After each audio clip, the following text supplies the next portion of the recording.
Hello everyone and welcome back to this tutorial series about how to create a 3D game in C++ from scratch. In this 12th video tutorial, we will see how to implement the input system. In particular, we will see how we can manage the various input devices like mouse, keyboard, gamepad, and so on in order to send input events to our 3D game, like the press or release of keys. As always, we will face three main parts: requirements, design, and implementation of the input system. So let's start with the requirements. We need a C++ IDE, Visual Studio is recommended. The target platform is Windows.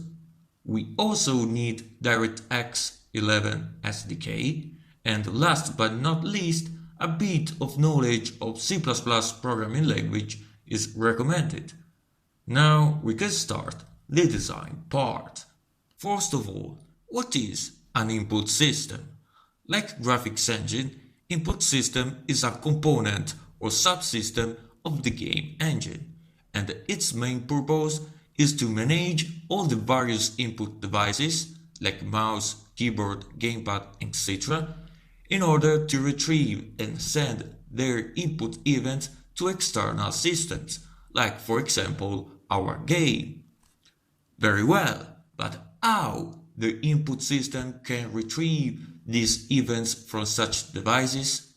The most common approach is to deal with the APIs of the operating system in which our input system will be executed. In our case, the Windows operating system. But the same approach could be then applied even for Linux and Mac OS. Knowing that we can retrieve input events from operating system APIs, we have to think about how input system could notify them to our application, in our case represented by the app window class. So, a good approach to handle events notification is to use a really important design pattern called observer pattern, also called listener. What is the listener pattern? It is a software design pattern in which an object, called the subject, maintains a list of its dependents, called listeners, and notifies them automatically of any state changes, usually by calling one of their methods. The notification process here is accomplished by calling the update method. Listener here is an interface class, that is, a class with only the signatures of pure virtual methods and nothing else. So it needs to be implemented somehow by a concrete class in order to do something, indeed concrete. In our case, the subject will be our input system, the listener class will be input listener, and we'll have methods that will represent the input events of our devices, like onKeyDown and onKeyUp for the keyboards, in such a way that our system, when we receive these events, it will be able to notify them to the listener concrete classes. And the listener concrete class here will be, with a lot of fantasy, app window, where we will actually handle the events. Now we can start the class diagram. We can start by creating the input system class. This class, like graphics engine class, will be a singleton class, since we want to instantiate this class only one time and to access it everywhere in our code base. Then we want to insert the add and remove listener methods in order to add or remove all those instances of listeners to which send all the input events. And as last thing, we will add the update method, where we will actually elaborate and send events to our listeners. The next class to create will be the input listener.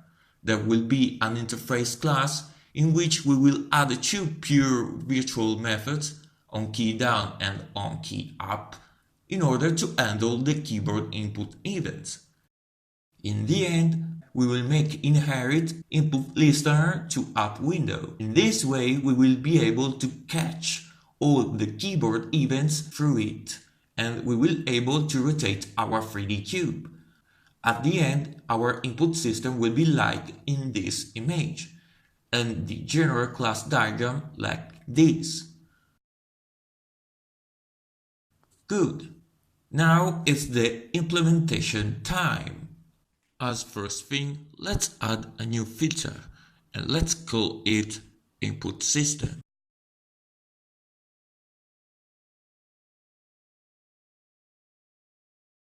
Then we can create the input system class.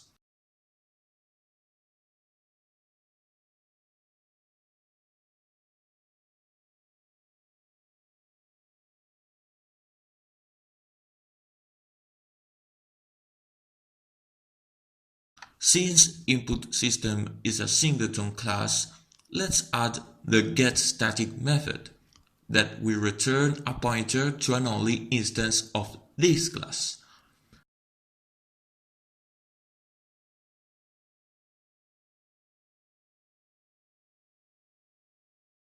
Here we don't have to do nothing but add a static input system object and return its address.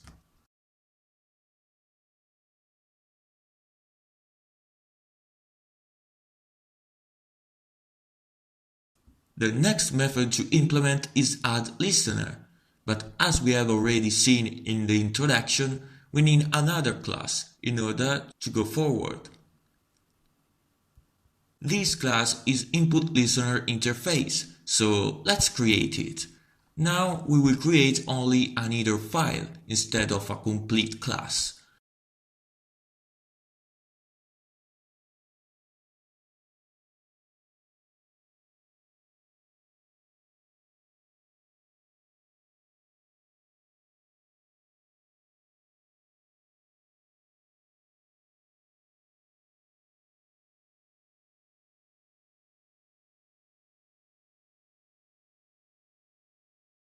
Since this is an interface, we need to declare and implement the constructor and destructor directly in the header file.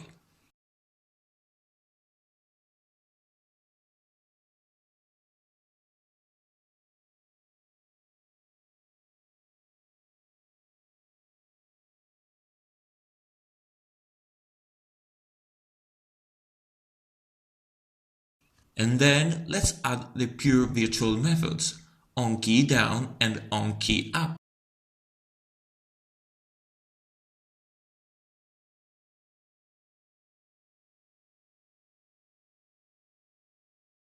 With an integer parameter key that will be the identification code of the key being pressed or released. Now let's go back to input system and let's include input listener. Now we can add the parameter listener to add listener.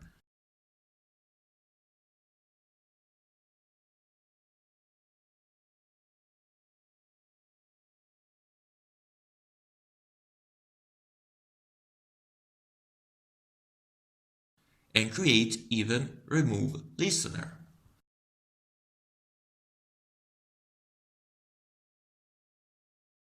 Let's implement them.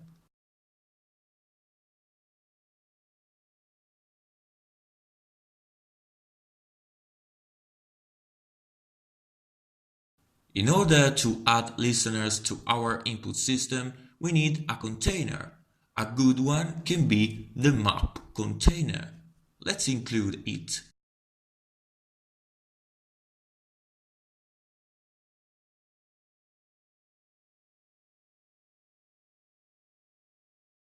Let's add a map object and let's call it map listeners with key and value of type input listener pointer.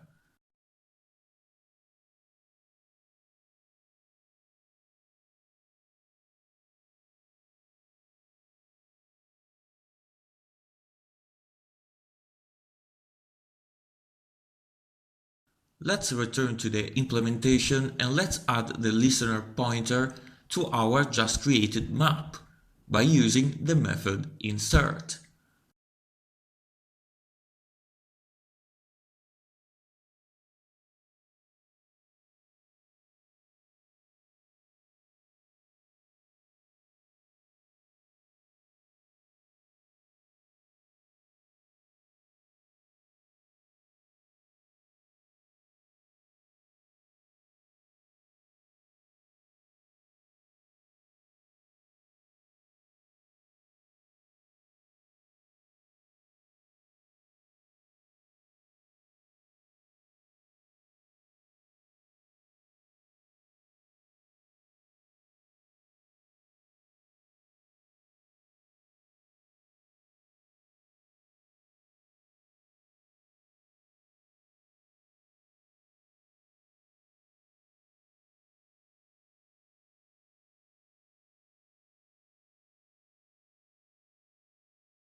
Let's move on and let's implement remove listener. Here we have to firstly find the listener passed as parameter in the map.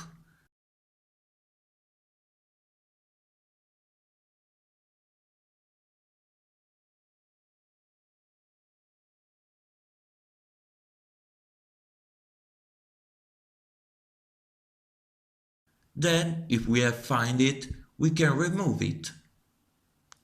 Otherwise, nothing.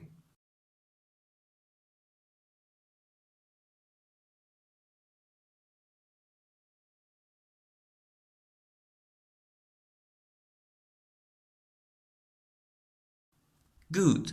Now our listener pattern is ready. The last method to add is update.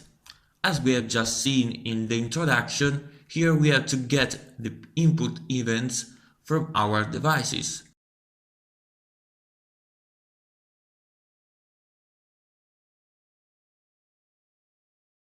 Today we will see how to do that for keyboard. Since now we support only Windows, let's include Windows header file and we will use the getKeyboardState API function.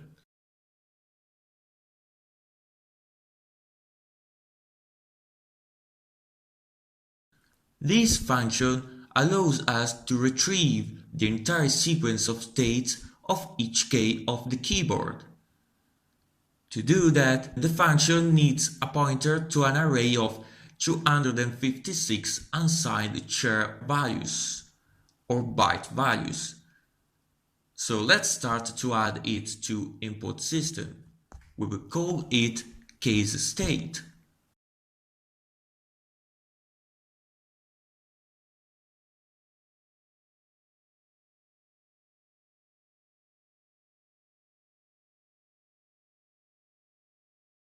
And let's pass it to our function.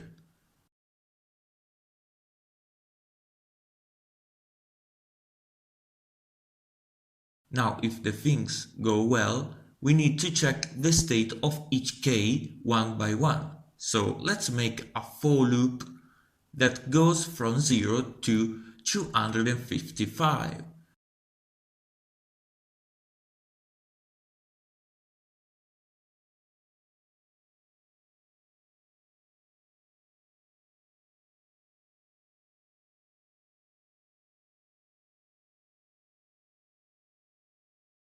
Here we actually check the state. This operation is called bitmask, and in this particular case means that only the high order bit of the value is evaluated. If this value is 1 or 2, the key is down, otherwise not.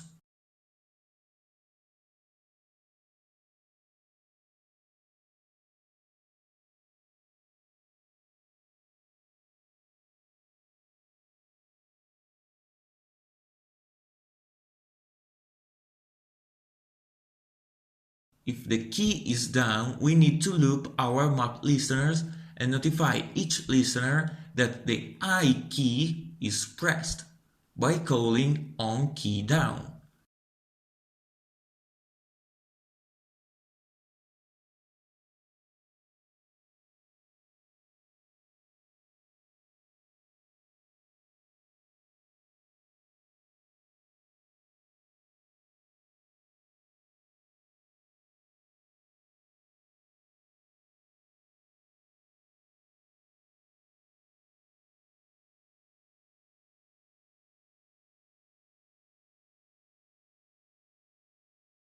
In the other case, the key is up, but we know exactly when the key is down, but not the precise moment in which it is released.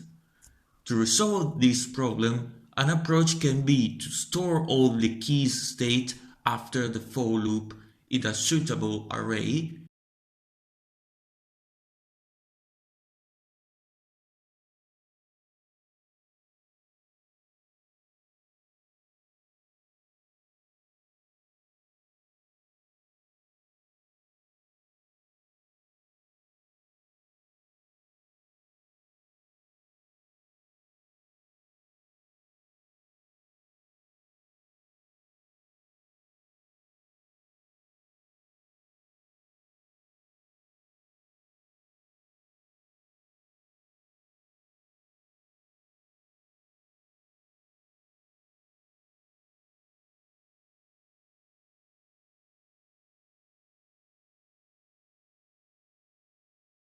and at the next update call, check if the key is up if the old state of the key is not equal to the current one. And if this is the case, we have a key release event. So in this case, we can loop through our listeners and notify them of a on key up event. And that's all.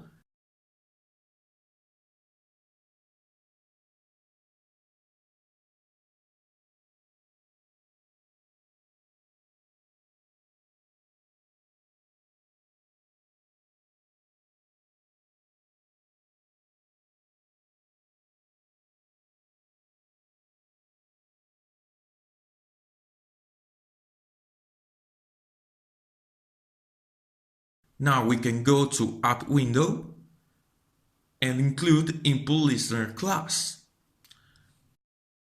Let's make inherit input listener to App window, and let's finally implement our pure virtual methods.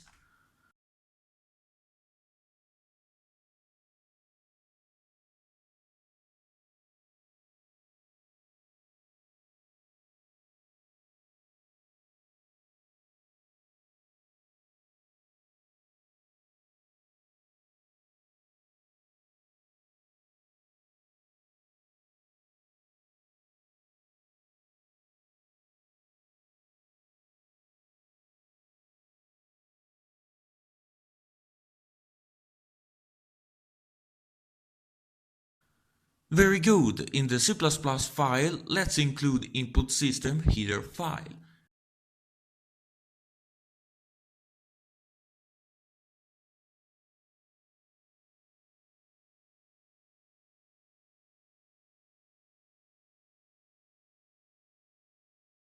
As the first thing, we need to add App window as listener to input system. So let's go to onCreate method and let's do it.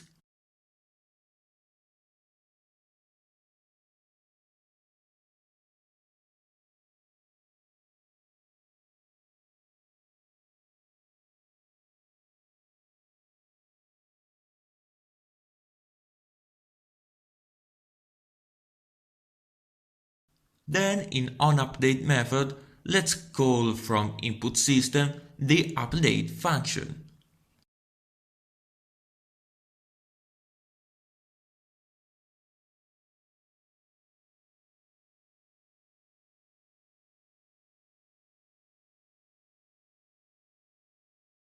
We have nearly finished. The only thing that remains to do is to rotate our 3D cube when we press some keys.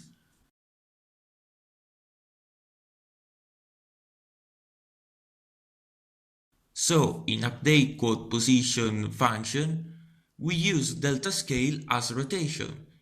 Instead, today, we will substitute it with other ones.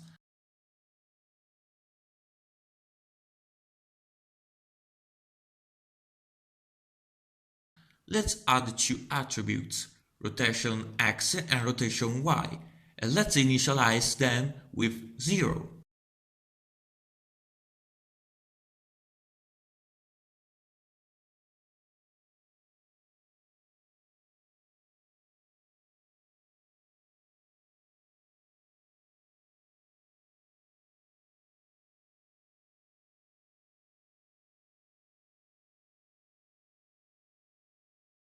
In update quote position, instead of rotation z, we will put 0, and in the y and x, we will put respectively rotation y and rotation x. Good! Now all the things are ready. We have only to go to onKeyDown method, and here, in base of the key code, we will update rotation x and rotation y variables.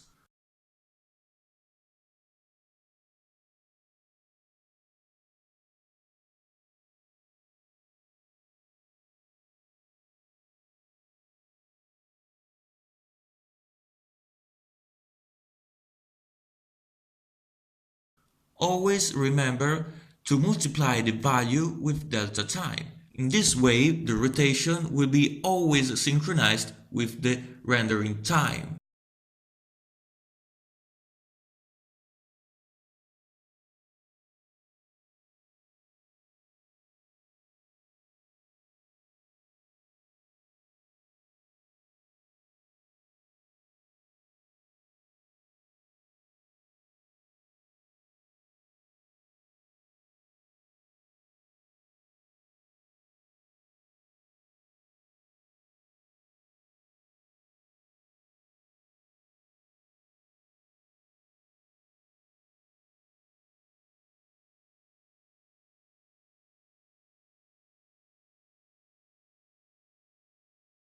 Let's check it out.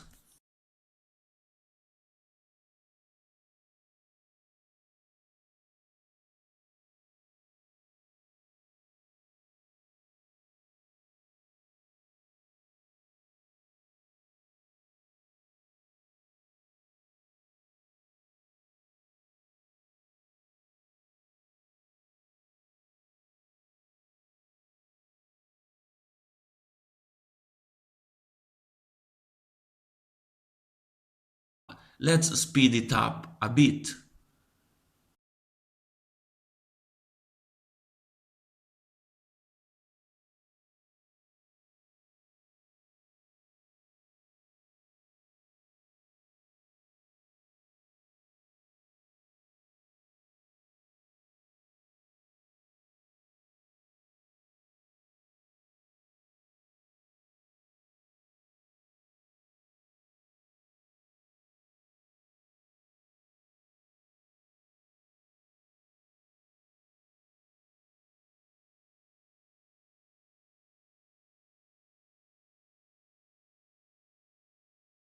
And as last thing, let's check if onKeyUp works.